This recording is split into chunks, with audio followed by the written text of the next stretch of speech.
So what's the truth about making your first $1 million? I'm going to give you 8 rules of the jungle. I call it the jungle. I'm down here on my treadmill desk in the basement, and people have been asking me to do these old talks where I just get in front of a camera and just talk for a long time. No flash, no pizzazz, no lifestyle stuff, no cars, just straight talk. This is basically, I did a tweet today, what I wish I had done, they had taught me in school, but more importantly, I said, if I had control of my life, what would I have done differently? I'm going to tell you, this is unrelated to what I'm about to say, but it's kind of a foreword to what I'm about to say. Okay? And that is, number 1, I would have started a business before age 12 with the encouragement of all the people supposedly around me, school teachers, blah, blah, blah, the elders, parents, everything. Number 2, I would have traveled as much as I could, going, of course, with a parent, but travel. This is, by the way, instead of school as we know it. Okay, that's number 2. Number 3, I would have mastered a musical instrument. Okay.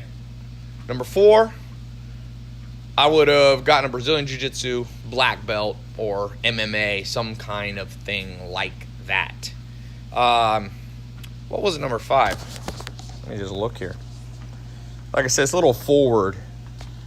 Learning 4 languages fluently. Basically, the school system is garbage. Okay? People get mad when I say that, but I'm going to call a spade a spade. Now, I didn't have control of my life, and you didn't have control of your life when you were 12, so you got stuck with all this monotonous nothingness. So that's my foreword to the 8 things, the truth about making your first $1 million. In that foreword, if that had happened to you and I, we'd be a lot closer to our goals financially. Because as Warren Buffett says, the most correlated or causative factor in making your first $1 million is the age at which you start.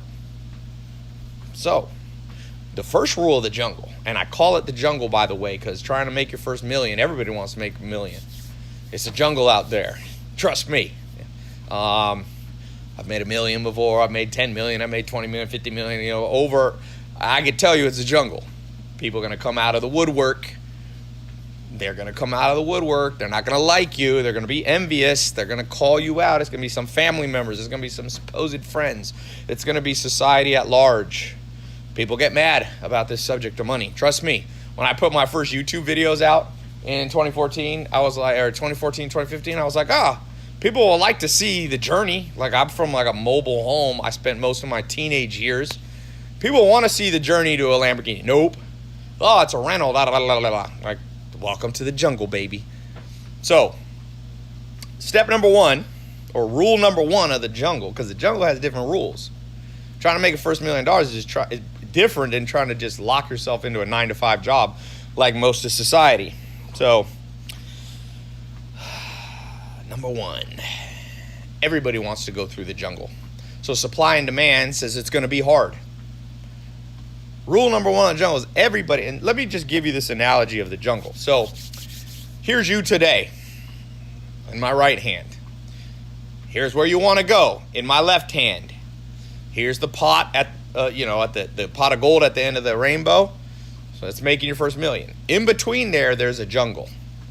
When I was 16 years old, I went to the Panamanian jungle. It's called the Darien jungle. At the time, it was considered the most dense jungle in the world. I'm not sure if it still is, but it's hard to go through. And it goes from Panama, and then there's the Darien jungle, and then there's Colombia. And they purposely have kept this jungle there because a lot of people wanted to go from Colombia into Panama, part of the drug trade. Now, that's a perfect analogy, perfect metaphor for what I'm talking about. A lot of people want to go across this, but very few do. And that's why I use the word jungle. It's not a playground out there. Okay, so step number 1, you have to understand in the law of supply and demand, there's only so much money in the world, okay? And everybody wants it. There's no people. Look, every other thing you can bring up in life, people will turn down. So for example, let's say your goal is to get married and have 2 kids. There's millions of people who don't want that goal. Let's say your goal is a religious goal. You want to you're a Christian or you're Muslim or whatever, and you want to achieve spiritual goals. There's millions of people who don't have that goal. Let's say your goal is to run a marathon. You want to run the Boston Marathon, complete it. There's millions of people that don't care. But if you say to people, hey, you want this lottery ticket? It's $1 million lottery ticket. Everybody will take it. Maybe 1 out of 100 million people will say no, but everybody will take it, which means it's more competitive than basically any other activity, any other goal you could have. Because money equals freedom for people. Money equals the ability to accomplish their other goals. So everybody wants money. So rule number 1 is, it's a jungle because everybody wants it. And so if you think it's going to be easy, if you think it's a jungle with no thorns and no vines and no alligators and no spiders that are all around ready to bite you. When I was in the Darien jungle, it took us about 7 hours, I think, by canoe. We had a little motorized canoe to go down, and we were doing it was with the church when I was 16, and there were dentists with us and doctors, and we went into a tribe that was still using bow and arrows. But I remember going that Darien jungle, going down the river. I forget what the name of the river was. Maybe it was the Darien. And there's definitely, I don't know if there were alligators or crocodiles, but there were things you didn't want to fall in that water. It was dangerous. It was hard. You had to keep your wits about you. That's the perfect metaphor. And the reason people are so surprised that most people give up on their way to making their first $1 million is they weren't expecting a jungle. They were expecting it to be like, it's just part of life. Like, I go to the gym. It's hard to get a six-pack. Well, it's harder to make $1 million than get a six-pack. For every 1,000 people who have a six-pack, there's one person who made their first $1 million. Okay? So what's number 2? That's kind of a big picture. Let me give you a practical rule of the jungle for making your first $1 million. And that is, you should start with a service-type business. Service-type business. Now, let me step back. So rule number 2, I'm writing them down while I'm on the treadmill so I don't accidentally jump around here.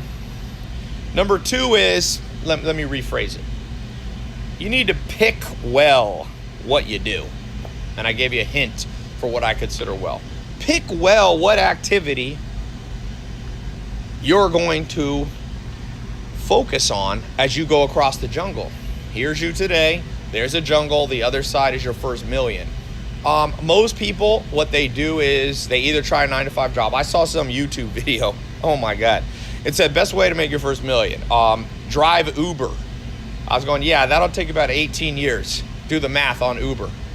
You're not going to make $1 million. It said, save your money from your job, save whatever, $2,000 a year. Or I don't remember what it was, $2,000, $10,000. Invest it wisely. Put it in tax-free or tax-deferred retirement accounts. And in 40 years, you'll have $1 million. Yeah, well, that's true. But in 40 years, with inflation, $1 million is worth $200,000. So it's stupid advice. Okay, it's stupid advice. So choose well the activity that you're going to undertake on your way to your first $1 million, because most things ain't going to cut it. Now, some people, I do a little show like a Shark Tank. It's actually this show that I'm doing now. I have different versions of this show that I'm talking about right to you live on right now. And one of them is like a Shark Tank kind of show. And I have people put their business ideas and what they're working on, and we give away money and we vote on what's the best idea. Most people's ideas on how to get their first $1 million is horrible. Either it's way too big of a stretch, like I'm gonna build the next Uber. Okay, well, Uber is not a good first starting business to make your first $1 million. Even the founder of Uber, Travis, that was his second real thing he focused on. He first built a business and I think sold it for like 10 million bucks.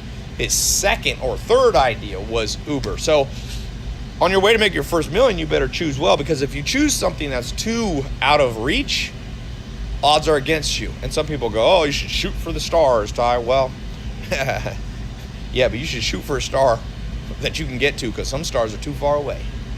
Study the solar system, study the universe. You're not getting to some stars. Not in our lifetime until there's some kind of quantum leap ability. So odds are you're not gonna go from your first business, to billionaire status. So pick well. Now, some people think too small. They're like, okay, Ty, here's what I'm gonna do to make $1 million. My first $1 million. I'm gonna launch what was this one person telling me? Oh, they had this app. I'm not gonna say what it is because it'll embarrass them, but I'll just give you a hint. It was like underwater basket weaving app. And I said, that's too small. There's only like 30 people in the world who care about underwater basket weaving. So you can choose too small or you can choose too large. So choose well what's going to get you across that jungle. And my practical suggestion, is you start with a service business. You don't start with an app. You do not start with something that takes a lot of capital, even if you could borrow it. Even if you could raise VC money, start with a service business. So what are service businesses? What do I mean? Well, before the internet, a great example would be like a dog walking company, right?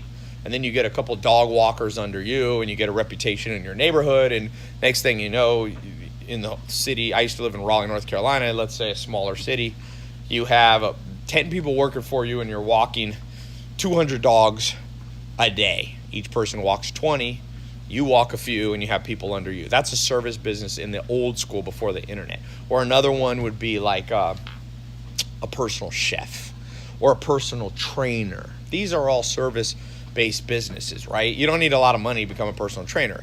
You get a certification, or some trainers don't even have a certification, and you sell your time. So service businesses, you're primarily selling your time. Dog walkers, selling your time. You could scale the business a little bit by getting other dog walkers under you. Car wash, mobile car wash. There's some people that wash my cars. They build a little service business. They're selling their time. They're like, hey, I, the owner, along with 2 assistants, will show up at your house and will wash your cars. They've been washing, now I have like 4 or 5 cars at that house, but at the peak I had 7 cars there. So they would come, I forget what I'd pay them, but they probably make $1,000 or $1,500 just doing that. They sold their time. So service business is the S in service business, selling your time. So those are kind of old school, traditional. Those have been around for 50, 100 years, mowing people's grass. Fast forward to today, I suggest you build an internet-based service business because you can scale it, you can reach people quicker, you're not limited by your own neighborhood.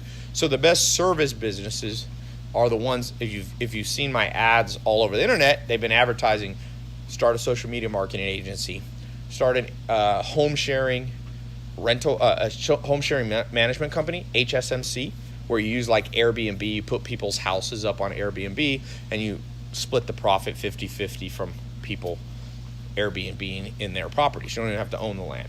Or own the real estate, I should say. Another one is an e-commerce agency or an Amazon agency. You help people who have an existing business, you sell your time, and you help them sell on Amazon. A lot of people who are business owners do not know anything about the internet, and they don't want to learn. The average business owner is over 50, 60 years old in most parts of the world. So if you know a little about the internet, you can sell your time as a service provider in a way that's much more likely to make you 6 figures at least. So you can charge them. I have a whole course for that. If you go to my website, you can see. That's not what I'm here to talk about. But I just want you to know, to get across the jungle, most people don't choose well. And therefore, they have no chance before they ever started. Really, they got no chance. I see people and I feel bad. They're on there like, I'm going to make my first $1 million. I'm like, you didn't choose well. It's a little bit like what one of my mentors, Dr. David Buss, said. I've never been married, but he'd been married, and he's spent 40 years studying psychology. He's one of the most respected psychologists who taught at Harvard and wrote all the textbooks used at Ivy League schools. And I just said, give me one piece of advice you've learned about marriage and dating. He said, choose well. He said all the stuff about, how to revive and fix a bad marriage or fix a bad dating relationship by going to therapists and practicing meditation together and all these things. He's like, better than all that is just choose the right person. And then you don't have that headache. Same with the rule of the jungle, the law of the jungle to getting to your first $1 million. If you choose the wrong person, you're going to spend all your time fixing and putting out fires. Or you're going to just limit. There's not enough market. Like I said, this guy did $1 million app into something as stupid as like training people on how to do underwater basket weaving. It's got to be big enough, but not too big. So choose well. I could do a whole nother talk on that, but I gave you three. I think the three best opportunities right now is a social media marketing agency where businesses pay you $1,000 to $10,000 a month. It's Airbnb, where you use Airbnb, you find real estate, homes for sale, or people who have an extra vacation home. You go up to them, say, these properties you own are just sitting, ma'am, sir. I'll put them on Airbnb. I can generate an extra $2,000 to $10,000 a month. I'll manage the people, and I'll split the money with you 50-50. So you start generating for yourself $3,000, $4,000, $5,000 a month there from a service business. And then, as I said, Amazon, another service business. I'm not necessarily saying you should sell on Amazon as an e-commerce provider. You should help other businesses do it. That's as more like as I said, a service provider. So those three real practical ones that you can do that I've seen people start in over 100 countries. I've had over 280,000 people go through my paid programs with in-depth training on these, and it works. Trust me, it works for the people who actually do it. Okay, so after you pick well, pick the right idea, pick the right business. What's the third rule? The third rule is you have to have thick skin.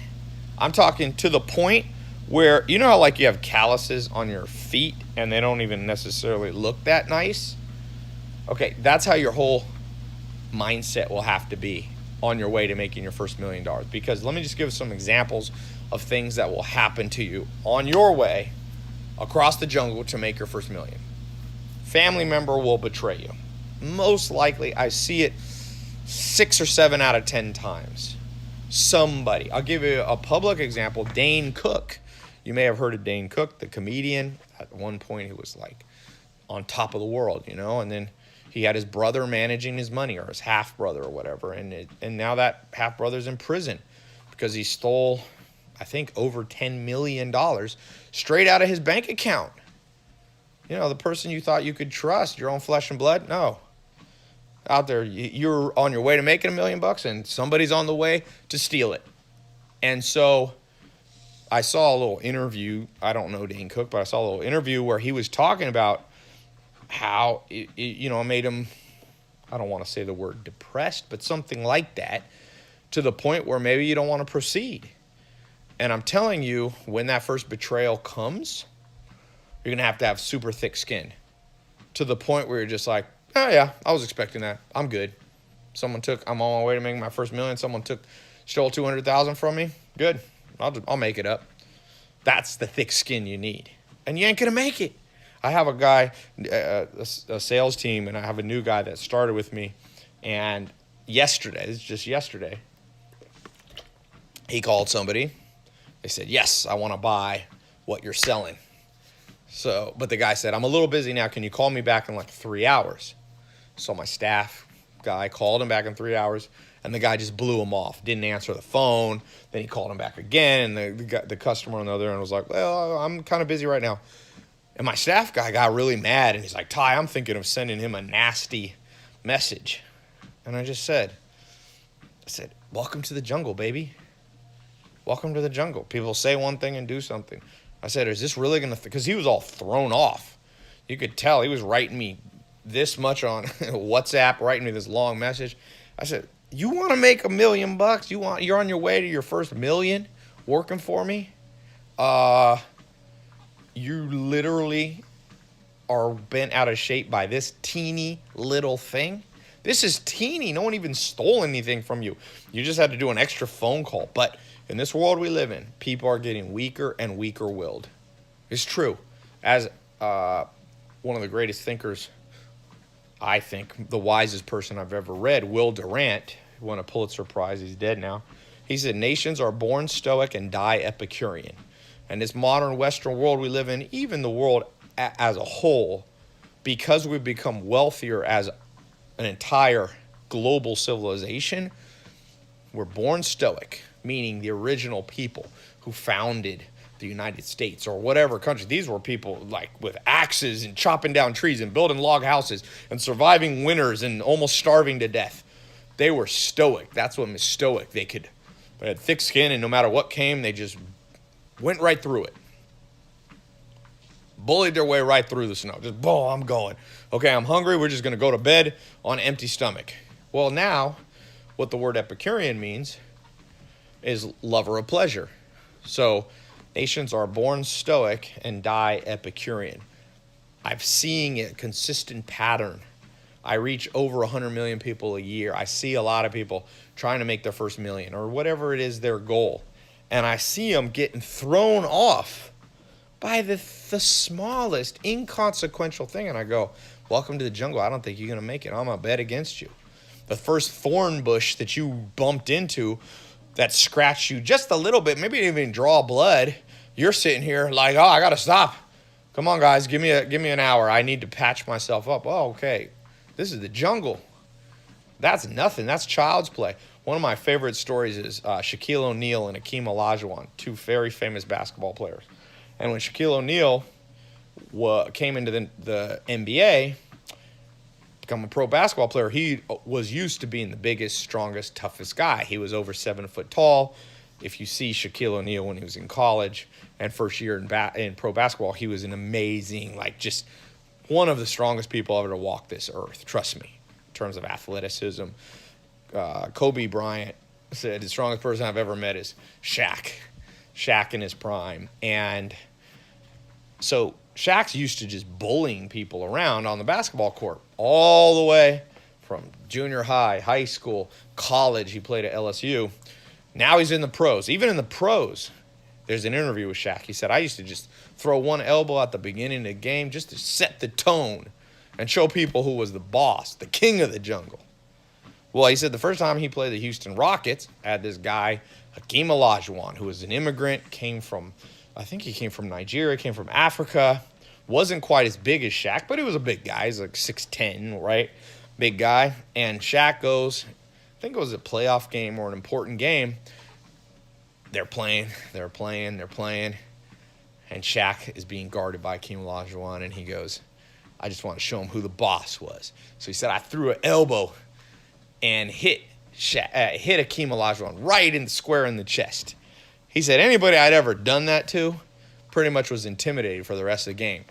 So he said, I threw that, I scored the goal, and as we were running down, Hakeem Olajuwon just came up next to me and just went, because he has this deep voice, he went, good one, little man, and just kept playing and totally psyched Shaq out. He said, I threw my strongest blow at this Hakeem Olajuwon guy, and it didn't even faze him. He thought it was funny. And that's the attitude you need to make your first million to get across the jungle. When someone throws a blow to your chest, figuratively, hopefully not, actually, but they throw something at you, you're just like, ha ha. You do that to people get a little freaked out, and you make it through the jungle. You find me somebody who the first little thorn, like maybe your first business idea is going to fail and you're going to lose 6 months of your time and $10,000 or maybe $50,000. The first person just goes, ha ha, good one. Now I know what not to do next time. That's the person I'm betting on, okay? So rule number 3 of the jungle is you better have thick skin or you better not enter and just be happy with a 9-to-5 job. There ain't nothing wrong with a 9-to-5 job. There's nothing that makes a millionaire a better person than, somebody. Some of my favorite people on earth are Amish people. I lived with them for years when I was young. And a lot of them make $30,000, and they're nicer and greater in my mind, my estimation. I like them more than 99% of people I meet who make $1 million. So this is not a judgment call. I'm just saying, if you are one of those people called to be a business person, an entrepreneur, someone who makes money. And I do believe it's a calling. I don't believe it's for everybody. It's just like not everybody should be a doctor, but we do need a lot of doctors.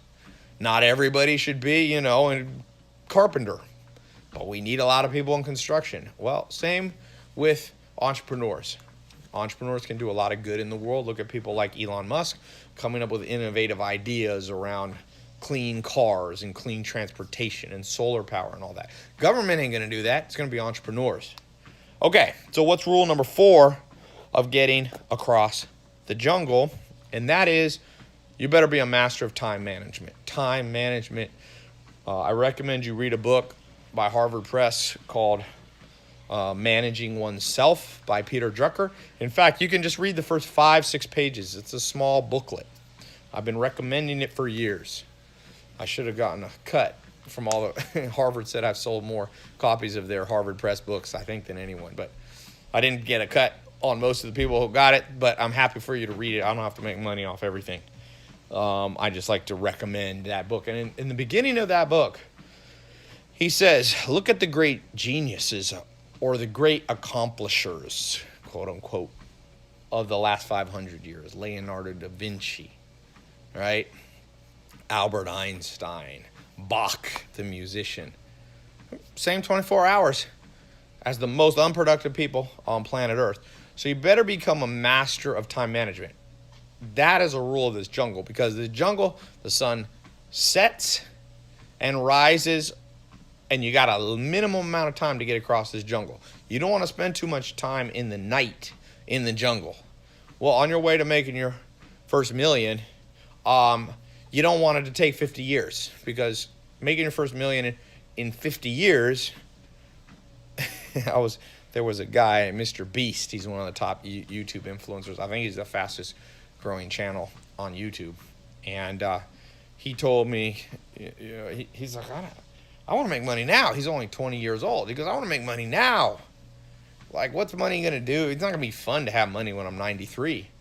So that's what I mean. This jungle, the sun goes up and the sun goes down. And if you don't manage your time when the sun's up, you get stuck in a dark jungle. And you don't want to be in a dark jungle. And to me, the dark jungle represents being 90 years old. A lot of billionaires on the Forbes list are very old. And that's great. I'm happy for them. But what would you rather have? $1 million at 20 or 25 or $1 billion at 100? My grandma's 101.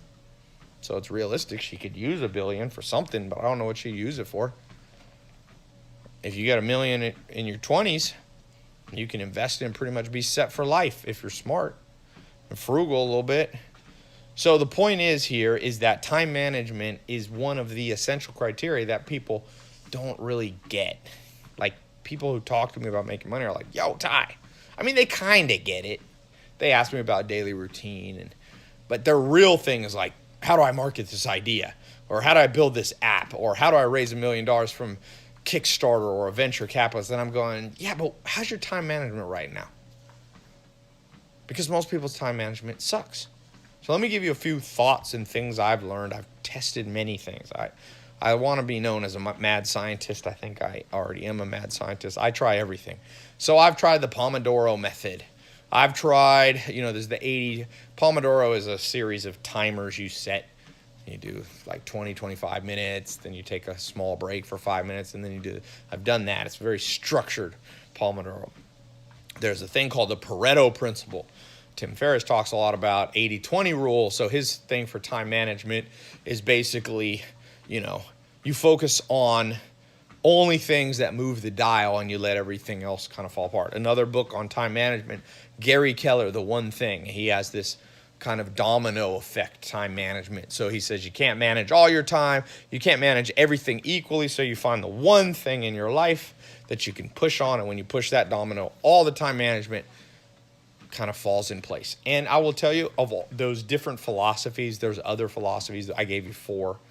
The Pomodoro kind of method, the highly structured, the Pareto. The Pareto, Gary Keller, and these are kind of similar. They're like highly focused kind of thing, the Tim Ferriss thing. But there's different. I could go on. You can talk for hours. There's a book called Getting Things Done, very famous book.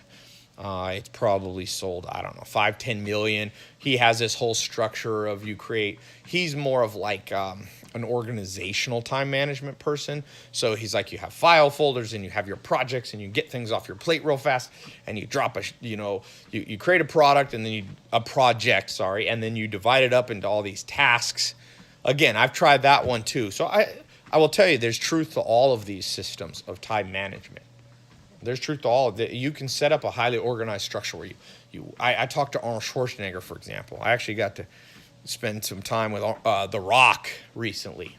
Did a little charity thing. I flew over to England for his Fast and the Furious, the spinoff he's shooting, and I was on the set with him and had a long talk with him about books and protein and time management. I mean, The Rock and Arnold Schwarzenegger, they wake up. Arnold, I interviewed him in his kitchen while he smoked cigars at his house, and he told me, he's like, Ty, I wake up at 4 in the morning. I read for 1 hour. This is his current routine. It was a little different when he was younger, but then at 5, I think he eats and he rides his bike to Venice Gym, and then he works out. He has this whole structure, like the whole day structured. The Rock's very much like that. But if you look at the richest person in the world, just to throw a monkey in all these systems, like Jeff Bezos, people asked him his morning routine, his time management in the morning. And he's like, my best management is like having nothing to do. I kind of sit around at home and I think and I daydream and I spend time with my family. And I don't get into the office till 10 in the morning. This is the richest man alive. So you could see there's different time management philosophies. And you can choose one that you like. Maybe one resonates more with your style. And I think it's kind of what you have to do. You got to find things that resonate. But what I want you to know is none of them are absolutely right.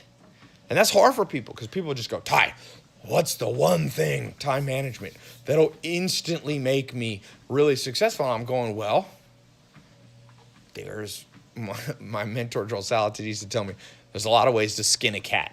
It's kind of as I think back, I'm going, skin a cat. It's kind of a morbid metaphor. But what he was saying is there is no, it's more than one way to shear a sheep. It's not so violent, right? Sheep actually want their wool shaved or else they get too hot. So if you're into animal rights, there's a metaphor that you can buy into. There's many ways. One of my jobs when I didn't have any money, I got stuck in New Zealand when I was traveling the world learning from mentors. I ran out of money. I had to shear sheep in New Zealand. It's a very hard job, but there's various approaches to shearing the sheep, okay? There's no one way. There's different people do it in slightly different ways. So the first thing you got to know about time management is there's no absolute rule. The second thing you have to know is you're just going to have to kind of flip a coin and pick one to try for a while. And the third one is experiment with many, many things. Do not listen to somebody who tells you to be successful, you have to wake up at 4 in the morning. There's lots of people that I know that wake up. My business partner, he and I combined have done over $1 billion in online, in gross sales online. And he's very successful. And he doesn't like to do anything before like 1 p.m. It's like, Ty, I've always had my best ideas at night. So there's an example. You could show counter arguments that to get across this jungle, yes, you have to know how to manage your time, but it's not always like just wake up early. That's an oversimplification. So what must you have with time management? That's what I want to talk about. Well, if it's not these little things like what hour you wake up and if you work out in the morning or later, or if you use a stopwatch to time yourself, what is actually essential that everybody must have in time management? And I'll tell you what I think it is. This goes back to Peter Drucker in the book Managing Oneself. The best time management is spending the majority of the day on the things you're really good at naturally. That is the best time management advice you ever heard and will ever hear. Not to sound cocky. So the reason Jeff Bezos, it doesn't matter, for example, if he wakes up early or if he gets to the office early or whatever, is that because even when he's at home, he's working on his strengths. And what are his strengths? Well, the man's a visionary. I mean, he's basically the founder of e-commerce. In 1994, he quit his job making a lot of money in Manhattan, and he started a website in 94. That's a visionary. So as long as he spends a lot of his day, 80%, going back to the Pareto principle, as long as he spends 80% of his day on his strengths, that's all time management he needs to know. For you, what are your strengths? Are you an extrovert or are you an introvert? Are your strengths engineering type, mathematical type, highly logical ones, or are they social? You got to know that. So if your strengths, if you're an introvert, to be productive and to be good with time management, you should spend 80% of your day doing introverted things. Introverts are better at writing. Introverts are better at architecture, like not literally building buildings, but the architecture of ideas. There's a good book called Quiet, The Power of Introverts, meaning introverts can lock themselves in a room and think up good ideas and then build out a whole plan, a business plan. So if you are an introvert and you know you're great at, sitting in a room and getting a lot of things done, the best time management is 80% of your day doing that. And if you're a social butterfly and you're great at sales and persuasion, you should spend 80% of your day out talking to people. And so what happens in our society, why everybody's all mixed up about time management, is they're majoring in minors. They're like, well, if you only kept a journal and da da da da, and if you only woke up 5 o'clock in the morning, all successful people wake up at 5 in the morning. Well, it's not true, but they say like that. Successful people who get across the jungle to make their first million and more spend the majority of their day every day on their strengths, and they maybe have a business partner that helps them with their weaknesses, or they have an assistant that helps them with their weaknesses. But nonetheless, they get things done in their way, focused on their way. If you're an introvert, your way is not very social. Your way is not talking to a lot of people. Do that. That's good time management. Do that 80% of the time. Okay, so number 4 is strength-based time management. That's what I call it. Okay? Strength-based time management. Most of your time on your strengths. It doesn't matter really if you start at 6 in the morning, 9 in the morning, or noon. I mean, keep it reasonable. I don't know that, waking up at 6. I once experimented a time in my life. I had an office in India. I was working with programmers, and I was waking up at 6 p.m. It's a horrible thing. Don't do that. It destroys your health. So within reason, most things people talk about with time management are basically irrelevant or non-factors in you getting across the jungle to your first million. But spending 80% of your day on things you're naturally good at, well, that's good. Now, some people, I can hear people saying, what if I'm not good at anything? Everybody's good at something, really. Never met somebody. Maybe some people's an empathic person. They connect with people. Well, okay. Do a lot of things that require that empathy be used. You can see with me, like I spend a good bit of my time. I've always been a public speaker, for example, even when I was a teenager. And I make more money when I gravitate and use my time management focus around public speaking. Now, instead of public speaking, I do more videos, which reach the public in a much larger way than any stage I could go on. But as I do that, it gets me to my financial goals. And if there's been times in my life where I'm not spending enough time out, and lo and behold, I make less and less and less money. I'm not using my strength, public speaking, for example. Okay? All right, let's move on here. We got 4 left. 4 left. Truth about making your first $1 million, 8 rules of the jungle. Number 5. I got to talk about, and it's a little controversial, my take on this. We got to talk about hard work and hustle. Okay? Hard work, hustle, and grinding, ? So this is a little different rule of the jungle. This is like, do you need it to get across the jungle? Is it real? Because a lot of people, this is the most common thing that you'll be told by your parents, your teachers, and society. You get what you want, you better work hard. So the question, rule number 5, is the truth about hard work, hustle, and the grind. And this is what I think is true, and it's very hard to refute what I'm about to say, even if you don't like what I'm about to say. Hard work does not get you across the jungle alone. So just focusing on hard work will not get you across the jungle to your first million. There are literally 1 billion people or more in this world working hard every day. I've been to India. There's people working for $14 a month, picking up trash 10, 12 hours a day. Okay? Do you think they're on their way to making their first million? No. They're stuck in a system. They're stuck in a poverty cycle. They're stuck in a very, what's the word we want to do about India or Bangladesh or many countries? Lopsided, we'll call it. Now, it's getting better in some of these countries, but you can't just tell these people, oh, work harder. Hard work will get you to first million. But that doesn't mean hard work's not important, okay? It just means hard work is misunderstood. So here's the way to think about it. It's very simple. I'll tell you a story. Never found out if this story was true. My mentor, second mentor, Alan Nation, used to tell this story all the time. He said a plane crashed in Colombian jungle. Speaking of, he literally used this jungle analogy. Maybe that's where I got this rule of the jungle thing. So, a plane crashes. Boom. It's full of engineers going to an engineering conference. And these engineers were hardworking. They were sharp. So, no one's killed in the crash. They know they're only about 25 miles from help, but they're in the middle of the jungle. Luckily, there was a whole bunch of machetes because they're in a thick jungle, crashed.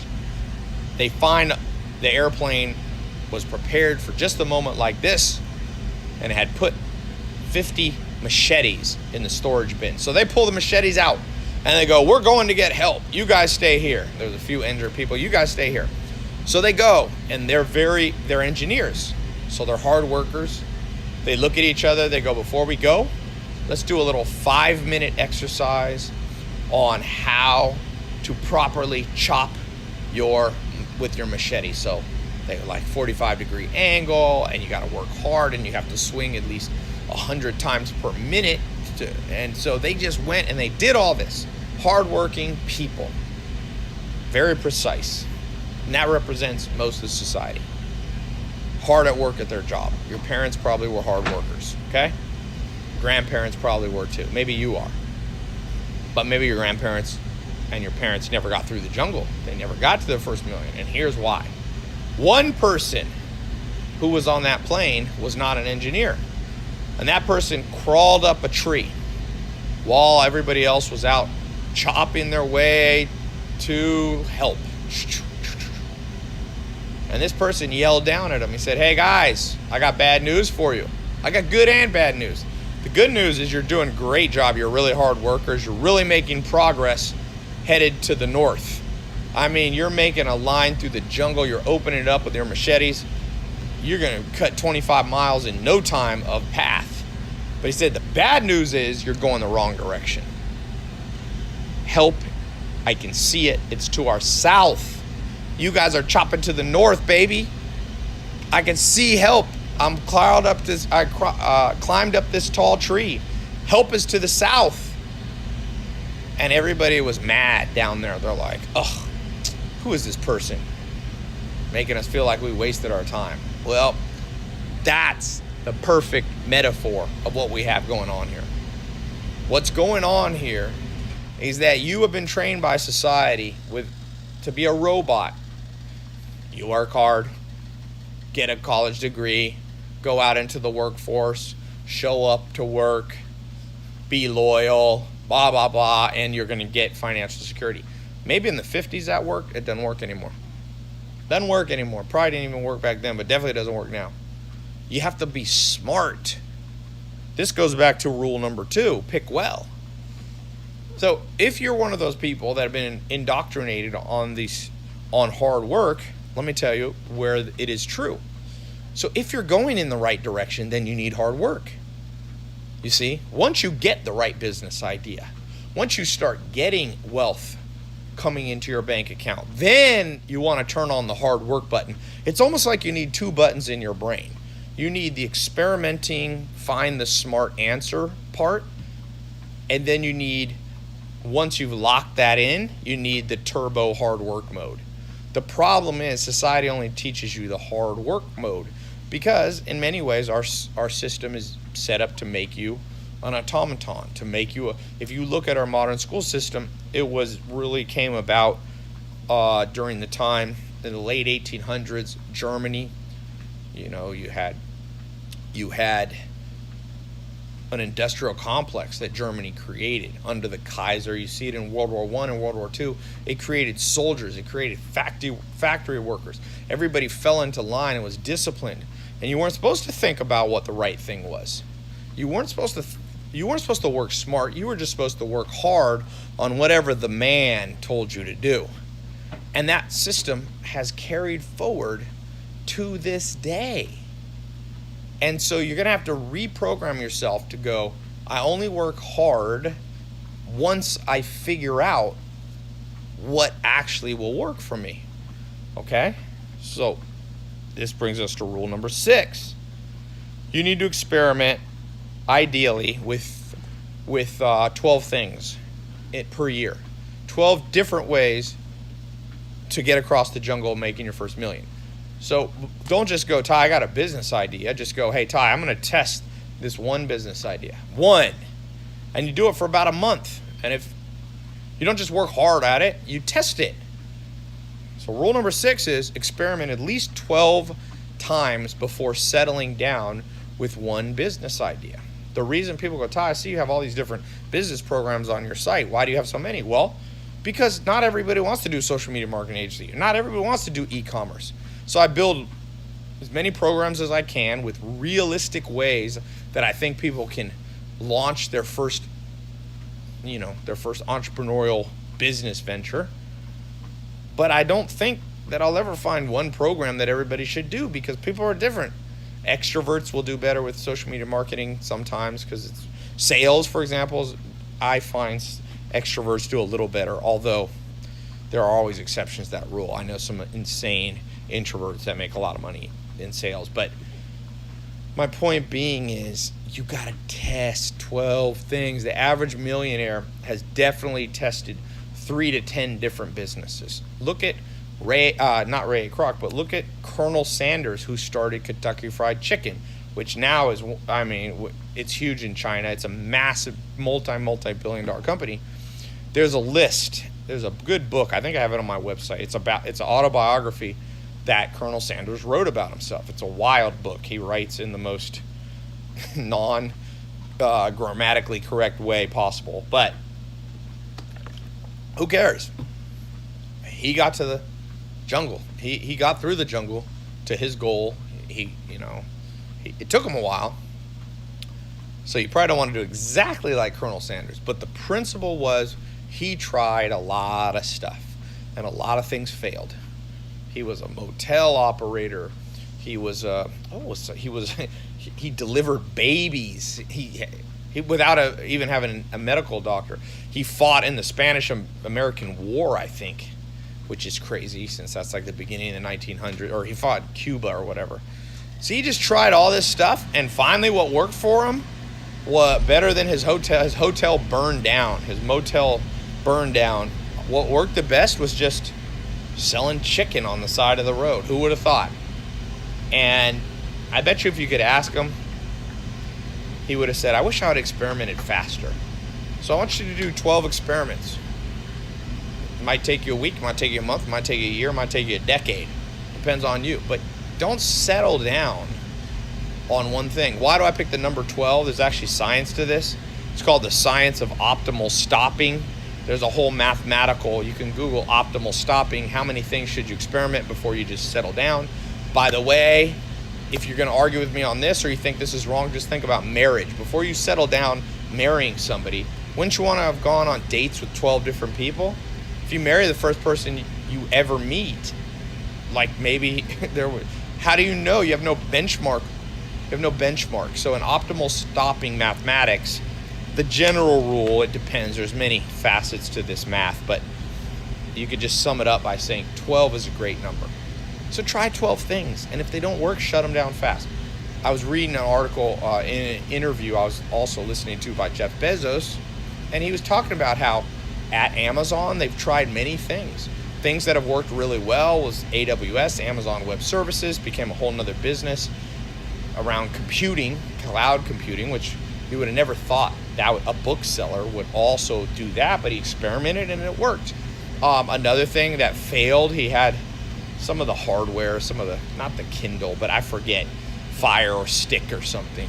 He was talking about the things that he spent $100 million on that failed. And for sure, Amazon has tested more than 12 things. By the way, Amazon is really smart. They let other people sell and they just watch what sells the best. So they let other people experiment and then they launch Amazon basic brands. Jeff Bezos is very smart. That's a whole nother talk on the advanced rules of the jungle. But just experiment with 10 or 12 ideas. I had a talk like this at one of my first conferences at the Roosevelt Hotel in 2015. And there's two people in the audience, Samir and Juan. I'm still friends with them. And I just said, I was even more hardcore. I said, you should test 17 things a day. They were doing e-commerce, right? So it's easier to test. You can't do 17 different jobs a day. But with e-commerce, you could test selling toothbrushes. You can sell toothpaste. You can sell electronics. You can sell shoelaces. You can sell shoes and all this. And it took them 6 months of testing 17 things a day until they stumbled upon, I think it was women's clothing or something, that they ended up making like $100,000 in 1 month. And they've gone on to make, more than their first million. But it came through they tested hundreds of things. And so the sixth rule of the jungle that a lot of people struggle with is your first idea is not going to be your best idea. It's just not. It's not going to be your best idea. So be okay with going on dates with different ideas, and be okay with not marrying everything you date in business and in romance. It's just a good rule. You can have 12 wives, you're going to go to jail for polygamy. Okay, we're about done. We got 2 more because I've been on this treadmill for a while here. Starting to get tired. Okay, rule number 7. You must know what motivates you. You must know what motivates you. And there's basically 4 things that motivate people.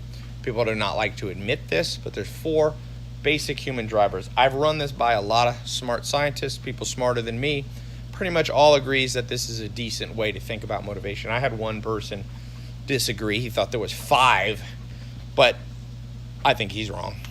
And other smart people agreed with me. So the 4 M's of motivation. Know which of the 4 M's of motivation you are. I was on Logan Paul's podcast, and I did a little test, and I asked him, like, what motivates you? And I gave him a series of questions, and he answered very honest. I was impressed.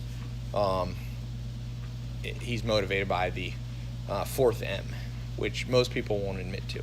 So here's the 4 M's, if you want to write them down. So the 7th rule of making it across the jungle to your first million is knowing how to motivate yourself, because or else, even if you have thick skin, even if you're working on your strength, you'll eventually just kind of go, why am I doing this? Okay. So the 4 rules of what motivate you, believe it or not, they're not all money related. In fact, only 25% of most of human motivation is money. So the first of the 4 M's is money/material things. There is a part in most humans, not all, that we have inherited from our great-great-great-grandparents right through our DNA that makes us have a certain level of materialism. Be very careful if you meet somebody that won't admit they're a little bit materialistic. I meet people like that all the time. I'm just an entrepreneur because I care about legacy and I care about changing the world. BS. If you really did, then great. You'd be building your businesses, and all the profit you took, you'd be donating 100% of it or 99% of it, but those people don't. Because there's nothing wrong with having some motivation around the first M, which is money/material things. The second one is mating/love. Okay? People do a lot of stuff. In fact, Dr. David Buss, evolutionary psychologist, he tells me he thinks all motivation is around this thing. And but we won't go into that. Number 3 is movement/freedom. Okay? People are motivated by more freedom. They don't want to be tied down. They don't want to be told what to do. You see that even with little kids. You tell them what to do, and then they want to do the opposite. So that's deep in our psyche, in our DNA. The 4th thing is mastery/status.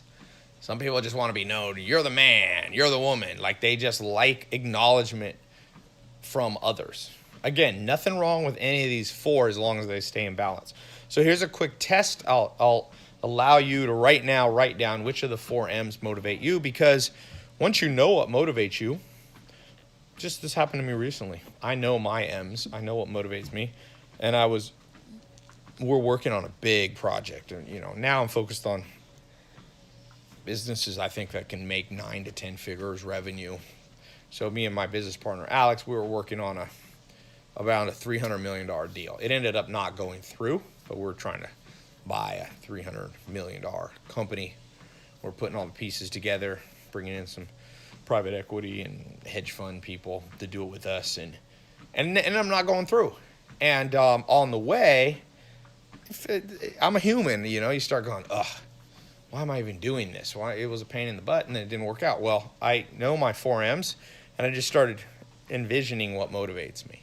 So what motivates me, by the way, is the third M, is my strongest. Every one of us is some motivation with all four, but my strongest is movement/freedom. And I just started thinking, well, Ty, the deal's over. It's time to travel. Travel to me. My grandma took me on a trip to Europe when I was 12. She's from Germany, and took me to England and Germany when I was 12. We also went to France for a second. We got kicked out of France. I was 12 years old, and my grandma was like 80 or whatever. And this was back, France had this weird rule about HIV. If you didn't have an AIDS test at the time, you could not get in to France we were coming from England on a boat, like a ferry across the channel. My grandma's like, I'm 80 and Ty is 12. We probably are not high-risk candidates, but believe it or not, France set us back. So at that time, I've been to France since, but I wasn't able to go to France. My point being, my grandma put the travel bug into me at a very young age. And for sure, the main reason I become an entrepreneur is because I love the freedom. I worked a little bit as a 9-to-5 job when I was 16 at a company called Office America, like Office Max. They went bankrupt years later, but I hated it. I remember looking at my watch every day. I'm like, And I remember thinking, this has got to be the worst life ever, where all you do is look at your watch. So my grandma had instilled this freedom thing at 12 by taking me traveling. By the time I was 16, I started to realize it, and then I got, for a second, I had a job where I had to wear a suit. Really hated that one. Had to set I'm the kind of person, if I got to set an alarm clock, I am not liking my life. So recently, when this deal didn't go through, this $300 million deal, I just was like, well, just more time to travel. See, and I pulled myself right out of that doldrum. And since we're not taught in school what motivates us, or we're made to feel guilty, we often can't drive ourselves through the jungle to get the reward on the other side. Does that make sense? And I'll give you an example. Hugh Hefner, dead now, kind of controversial, he started Playboy. But if you look at Hugh Hefner, okay, he died with, I think, net worth of $100, $200, $300 million. Not the richest man ever, but I don't think his first motivator was money, material things. I think it was the second one, mating/romance, obviously, right? That was his thing. And it wasn't just women, by the way. He was a very social guy. He had his friends, and he would do parties, and he would have every Monday, all his friends would have game night and then movie night. So he was very, in that mating/romance, I would put even social, not necessarily just dating and love. But that was his motivation. So he didn't care. To him, he felt like he won. Even though Jeff Bezos had more money, or Bill Gates, Hugh Hefner didn't care because he knew what motivated him. As far as I could tell, I got to meet him right before he died. His son, I met, apparently follows my social media, Cooper, and invited me to the last Midsummer Night's Dream party there. It was kind of cool. The most interesting man in the world was there. It was an interesting group of people, including the Dos Equis most interesting man in the world, which I thought was funny. But he knew what motivated him, and he didn't really care that society said that shouldn't motivate you, So here's a little test we'll do, okay? To figure out which of the 4 M's is your strongest motivator. The strongest motivator. I actually, probably by the time you see this video, I have a quiz, a free quiz on my website. If you go to tylopez.com, there should be quiz, and you click it, and you can click the 4M's quiz. I've been working on building it. There was a few bugs in it, but maybe by the time I release this, you can take that quiz. So I'll do a quick quiz for you right now. If you had the choice between being the richest person in the world, but you had to be celibate for the next 10 years, yes or no? You could be the richest man or woman on planet Earth ever, but you got to be celibate for the next 10 years, the next decade. No boyfriend, no girlfriend, no dating, no kissing, nada. Nothing. No physical contact. Okay? If you raise your hand, yep, I'll take the money and I'll date 10 years later, then I bet you one of your strongest motivators is the first one. If you go, no way in the world would I even do 5 years, then you're probably more motivated by mating, romance, love, social. Okay, so that's how you pick between the first two there. Let's take the last two. You got movement freedom and mastery status. Okay, which would you rather have? You could either travel the world freely, no agenda, just have just enough money to do everything you want, but nobody knows who you are. Nobody. Your Instagram followers, you have like one. No one really respects you. Nobody looks up to you. You go to speak at a conference, people are like, who's this person? No one cares. But you know yourself, and you got a little group of friends, and you're just enjoying life wandering. Or you can't leave your city for the next 10 years. You got to stay in one place, but you are the man. You are the woman. You got a New York Times best-selling book. Your social media following is 20 million people. You know, you go places, and you go to a nightclub, and the doors open up for you, and it's like, oh, yes, sir. Yes, ma'am. Come on in. You're loved by people. You're acknowledged. You're encouraged. Which of those two? But you can't travel at all. Or you can just travel and be a nobody. If you'd rather travel and be a nobody, then status is probably not that important to you. The fourth M's not that so important. You know? This is what I said. Logan Paul is very honest. He said, no, I like mastery status. I want to be known as a master. I want to be the biggest social media influencer and all that. And a lot of people don't like to admit that, but a lot of entrepreneurs, a lot of people in this modern world, that's their primary driver. They care about likes on Instagram. Believe it or not, people think that would be my big one because I have a big social media following. No, everything pretty much I do. The first M of money does not motivate me as much as people think. I know. My business partner, Alex, it's his only motivation pretty much. And the last one, if I could be a nobody but have all the freedom, I would take that without a doubt. So I would say mine is the second M and the third M, not the first and the fourth. Okay, that could be a whole nother topic, giving you an introduction to this deep psychology of what will motivate you to actually get to the other side of the jungle, to your first million. Number eight, maybe the most important. Eventually, you got to find one idea and scale it through the roof. So let's talk about scaling. So number 8 way, you've done your experimentation. You know what motivates you.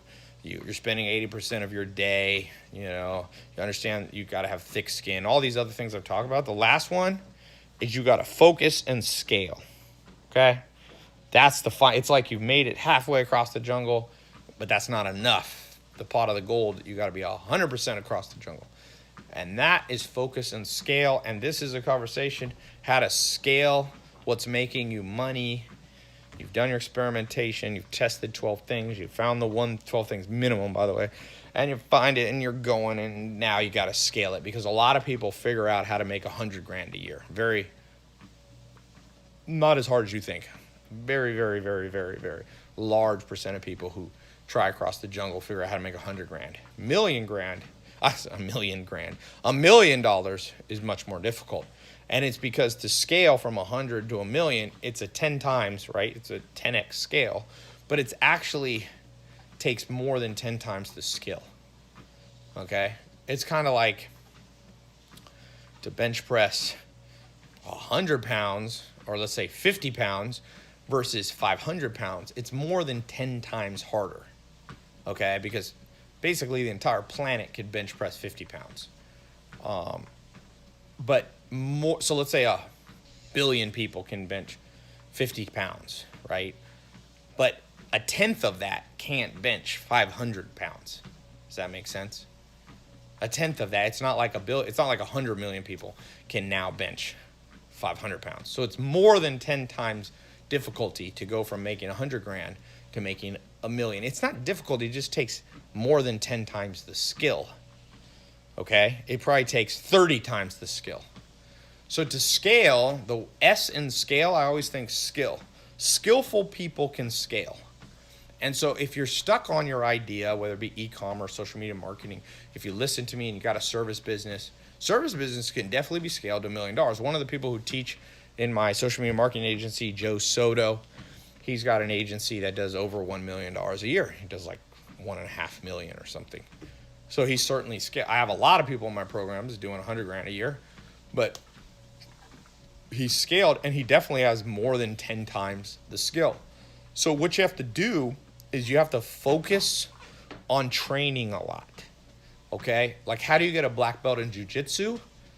It's more than 10 times harder. From blue belt to black belt. Blue belt's a second belt. To black belt is like 100 times harder. Higa Machado, who I trained under when I'm in LA, he said, Ty, I've trained whatever.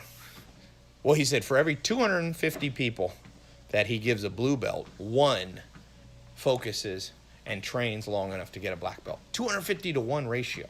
That's probably the ratio of people who make 100 grand a year, who figure out how to get to the jungle to make your first million, their first million.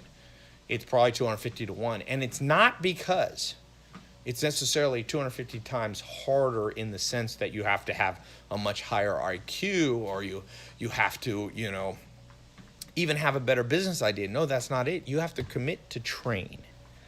So focus and scale comes from skill, and skill comes from training. And this is a bizarre thing. Like any sport, I played on one of the top high school basketball teams, Enloe in North Carolina. And North Carolina is the biggest basketball state. I think it has the most people in the pros.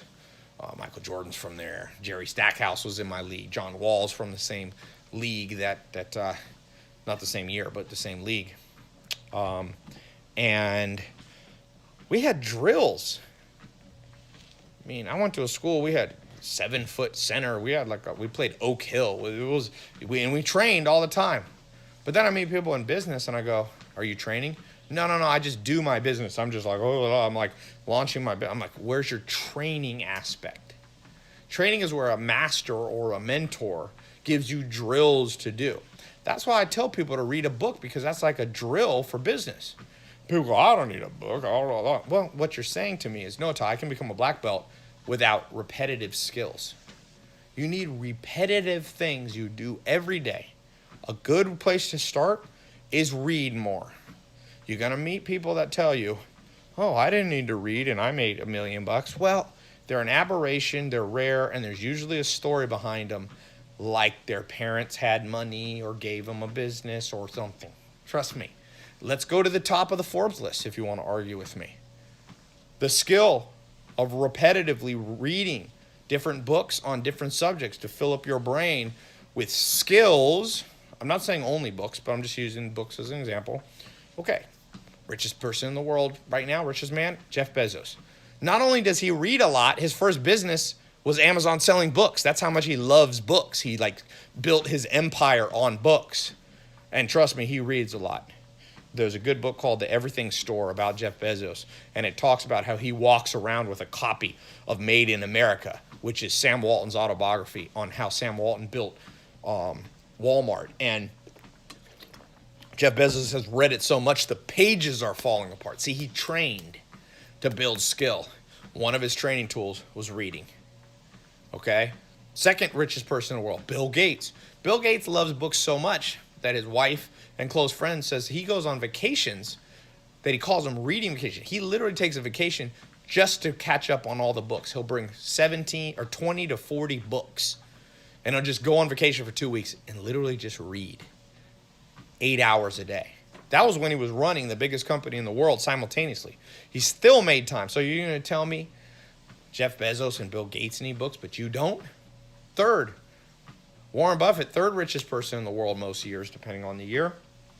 Well, Warren Buffett says to this day he still reads 500 pages a day, 5 days a week. He said at his prime, he would read 800 pages, sometimes books, sometimes newspapers, and he would also read annual reports. That's how he found good investments.